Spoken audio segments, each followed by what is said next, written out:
देखिए लिखा हुआ है किसी धनराशि पर 12% प्रतिवर्ष साधारण ब्याज की दर से 4 वर्षों के लिए ब्याज और इसी धनराशि पर 9% प्रतिवर्ष साधारण ब्याज की दर से 5 वर्ष का ब्याज का अंतर इतना है। अब ध्यान से सुनना, ध्यान से सुनिएगा। प्रिंसिपल आपका क्या है? सेम है। जब प्रिंसिपल सेम है तो कह रहे धनराशि ज्ञात कीजिए। तो धनराशि हमेशा कितने परसेंट होती है? 100%। हमें 100% की वैल्यू चाहिए। तो आप देखिए 4 वर्ष कितने का? 12% का। तो बरचौक 48। आप यहां पर 48% निकालेंगे। फिर 9% प्रति वर्ष की दर से कितने वर्ष के लिए? 9 पना 45%। इतना आपने कर लिया। इसका अंतर कितने के बराबर कर देना है आपको? 41 2.50 के। इतना किया आप लोगों ने। आप देखिए यहां से आएगा 3% की वैल्यू कितनी आ गई? 412.5। तो बताइए 1% की वैल्यू 3 एकन्ने 3, 3 त्रिकाई 9, 3 21, 3 पचे 15, 137.5 आ गया। अब आपको 100% की चाहिए, क्योंकि प्रिंसिपल चाहिए जो आपकी धनराशि है। तो 100% बराबर कितना आ जाएगा? इस पर 100 का गुणा कर देंगे। 13,750.0। जीरो का कोई वैल्यू नहीं है। आंसर कितना आ गया यहाँ पर? 13,750। पॉइंट के बाद जीरो आपका रिमूव हो गया। ठीक है, नोट कर लो। अब देखिए क्वेश्चंस को समझिएगा। अब इसमें कह रहा है कि एक व्यक्ति के पास 2,000 रुपए है। कितना है? वह राशि का एक भाग 5% साधारण ब्याज पर देता है और शेष राशि को, जो भी राशि उसके पास बचती है, ठीक है, शेष राशि को 4% साधारण ब्याज दर पर देता है। ठीक है। एक वर्ष बाद वह 96 रुपए कमाता है। 96 रुपए का मतलब क्या है? जो पहले वाले पर जो उसका साधारण ब्याज है, दूसरे वाले पर जो साधारण ब्याज है, दोनों को यदि जोड़ दोगे तो 96 के बराबर हो जाएगा। तो कह रहा है कि 404% ब्याज दर पर उसने कितनी राशि दी थी। तो देखो पहले इसका बेसिक कंसेप्ट समझिएगा। बेसिक कैसे इसका लगाएंगे? यहाँ पर लिखा है एक व्यक्ति के पास 2,000 रुपए है। तो भैया 2,000 रुपए निकालना किसका है? 4% का। तो मान लो 4% पर उसने x रुपए दिए। कितना रुपए दिए? x रुपए। ये आपको मान के चलना है भाई। जिसका निकालना होता है उसका मान लोगे तो फिर आपको जोड़ने घटाने की जरूरत नहीं पड़ती है। यानी ब्याज 4% ब्याज दर पर x रुपए दिया, तो आप क्या लिखोगे? ध्यान से सुनिएगा। मूलधन x रुपए, 4% ब्याज की दर गुणे टाइम कितना है? 1 प्लस मूलधन फिर कितना बचेगा? 2,000 माइनस x, क्योंकि x तो इसका दे दिया। 2,000 में से अगर इसके पास है तो शेष इसके पास। ये जितना इसके पास है वह इसके पास हो जाएगा। ठीक। कितने परसेंट ब्याज दर पर? 5% ब्याज दर पर। 1 साल के लिए कितना अमाउंट मिला उसे? 96 रुपए। तो आप देखते हो ये आ गया यहां पर कितना? x इंटू 4% प्लस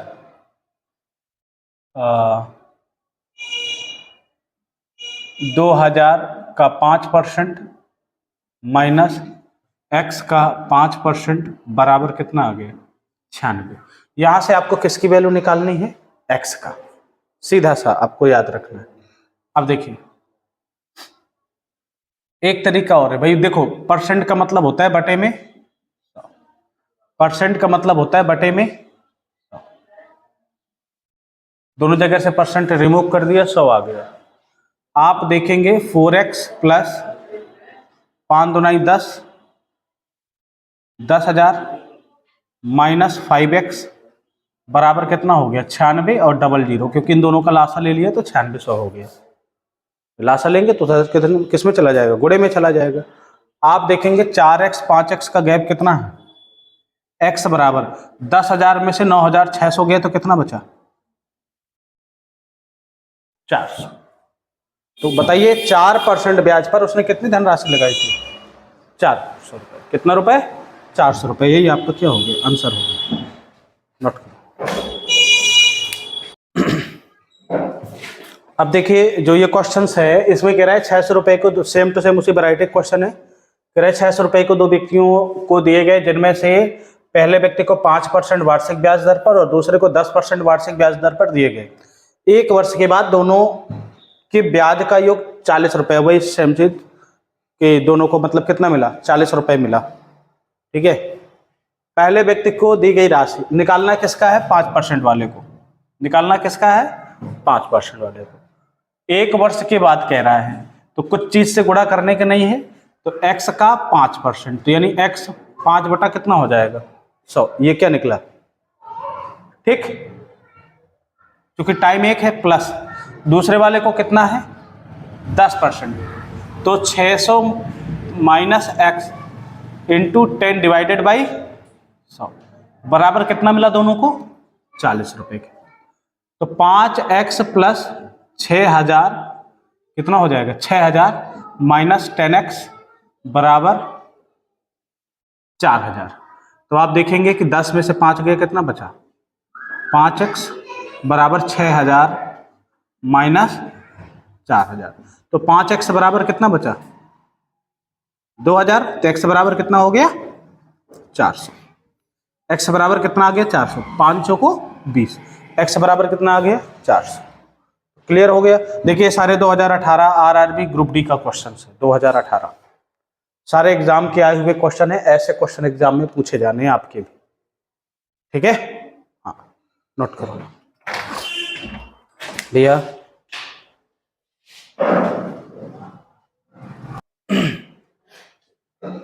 कह रहा है कि 8% साधारण ब्याज। देखिए उस वाले से थोड़ा सा, अभी जो कल के दिन मैंने 10 क्वेश्चन की सीरीज कराया था उसमें ये पैटर्न आपको देखने को मिला होगा। देखिए आप, मैं कह रहा हूं कि आप 30 क्वेश्चन लगाने के बाद, 40 क्वेश्चन लगाने के बाद आपको लगभग रेलवे के सारे क्वेश्चन आने लगेंगे। लगभग 100 प्लस क्वेश्चन करवाऊंगा, चीजें क्लियर हो जाएंगी। 8% वार्षिक साधारण ब्याज की दर से। ठीक है, 8% साधारण ब्याज है। 2 वर्ष 9 महीने, 2 वर्ष 9 महीने को किस में कन्वर्ट कर दो? साल में। तो 9/12, 3 चौको 12, 4 दूनी 8 त्रिका 4 दूनी 8 3,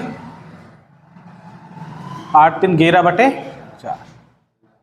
तो ब्याज मिला आपको 11 दूनी 22%। इस अवधि के अंत में उसे 915 रुपए हो जाती है धनराशि। इस अवधि के अंत में 915, यानी जो ये अमाउंट दे रखा है ये 22% की वैल्यू नहीं है, ये क्या है? अमाउंट।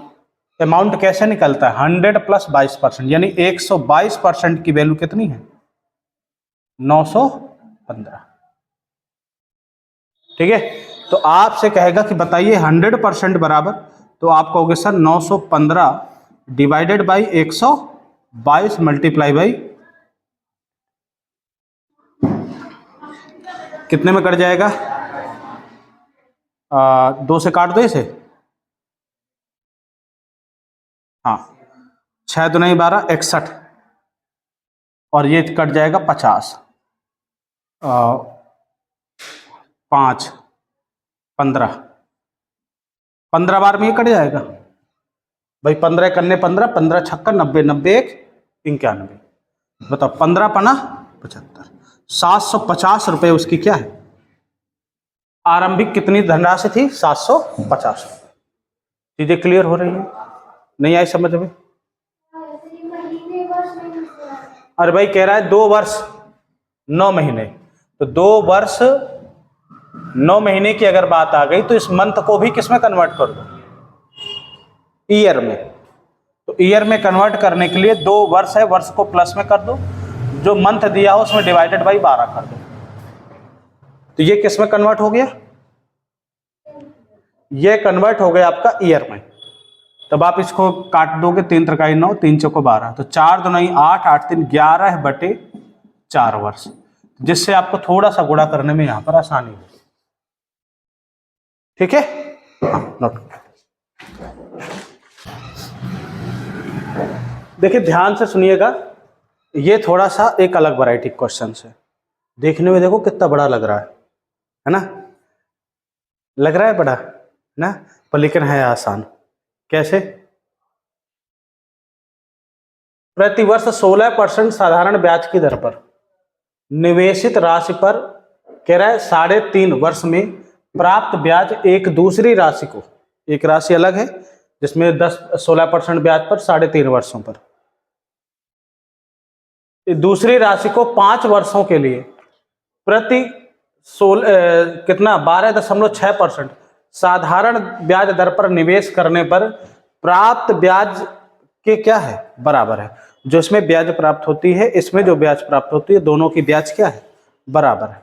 तो कह रहा है दोनों निवेशित राशियों का अनुपात ज्ञात करो, यानी प्रिंसिपल जो है उसका। तो देखो ध्यान से सुनना, तो भाई ब्याज क्या होता है, एसआई बराबर क्या होता है। भाई कह रहा है कि पहले वाले पर जो एसआई प्राप्त हो रहा है, दूसरे वाले पर जो एसआई प्राप्त हो रहा है, वह दोनों आपस में क्या है, बराबर है। और एसआई का मतलब क्या होता है, मूलधन गुणे दर गुणे समय बटा 100, यानी पीआरटी। तो पहले वाले पर आपको P1 मिला, रेट ऑफ इंटरेस्ट 16 है और 16% है, और टाइम कितना है भाई, 3.5 वर्ष का।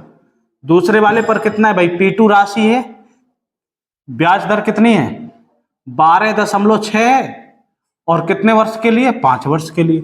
मैंने क्या बोला था, सब चीजें आपस में क्या है, गुणा है, रेशियो निकालना है। तो आप क्या करिए भाई, परसेंट से परसेंट क्या कर दीजिए, काट दीजिए। एक पॉइंट से एक पॉइंट ये चला गया, 5 7 35, ठीक है। अब थोड़ा सा यहां पर लिख लेते, थोड़ा सा आसान से, 16 गुणे 7 बराबर P2 गुणे 126, केवल इतना बचा, इतना बचा भाई। ये 2 से कटा 8 से, 6 दूनी 12, 3 दूनी 6। अब इसके अलावा कुछ नहीं है अभी पर, लेकिन हाँ 7 से 9 7 63। तो बताइए P1 अपान P2 बराबर 9, इधर ही रहा, 8 किधर चला गया इधर। तो बताओ P1 बराबर 9, P2 बराबर 8। तो भाई P1 अनुपात P2 बराबर कितना आ गया, 9 अनुपात 8 आ गया। बात समझ में आ गई, क्लियर है, एकदम इजी क्वेश्चंस है।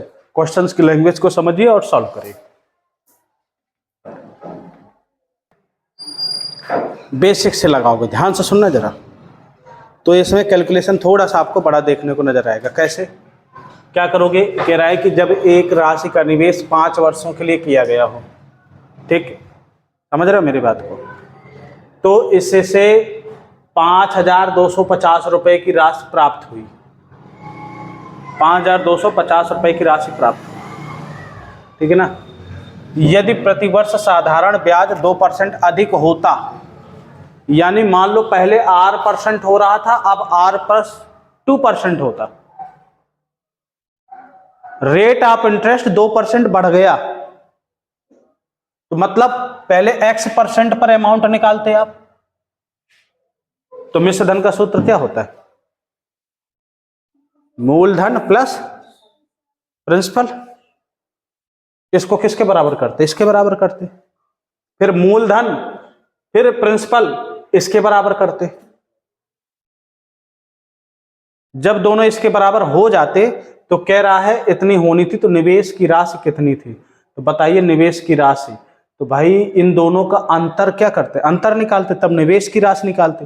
पर लेकिन मैं कह रहा हूं, थोड़ा सा मेरे बात को समझिएगा भाई, यहां पर अगर R% का था, इतना अमाउंट मिला, R% रेट ऑफ इंटरेस्ट था 5 वर्षों में, कह रहा है कि रेट ऑफ इंटरेस्ट कितना 2% इंक्रीज हो जाता भाई, 2% इंक्रीज हो जाता, तो 2% किसका, R+2%। चीजों को समझिएगा, तो अमाउंट यहां पर आपका पहुंच जाता कितना, 5600। तो जो ये 5600 बढ़ा, ये जो यहां पर कितना है भाई 5250, और ये 5600, ये जो 5600 यहां से यहां तक बढ़ा, किसके कारण बढ़ा, 2% के कारण बढ़ा। लॉजिक समझिएगा, भाई मूलधन पर ही ब्याज लगता है, कुछ कितने भी ब्याज बढ़ा दो मूलधन पर ही बढ़ेगा, भाई ब्याज के ऊपर ब्याज तो बढ़ेगा नहीं ना यहाँ पर। तो आप कहोगे 2%, एक साल में 2%, तो बताओ 5 साल में कितना परसेंट बढ़ गया, 10% इंक्रीजमेंट हो गया। तो जो इन दोनों का गैप आएगा 5 साल में वह कितना आया भाई, बैक कितना आया 300, तो ये 10% के बराबर 350 हो गया। आप लॉजिक समझिए, जो बढ़ा रेट वो 10% के बराबर ही तो बढ़ा। तो बताओ, कह रहा है कि निवेश की गई राशि 100%, एक जीरो बढ़ा दो 3500। क्या सवाल कठिन है?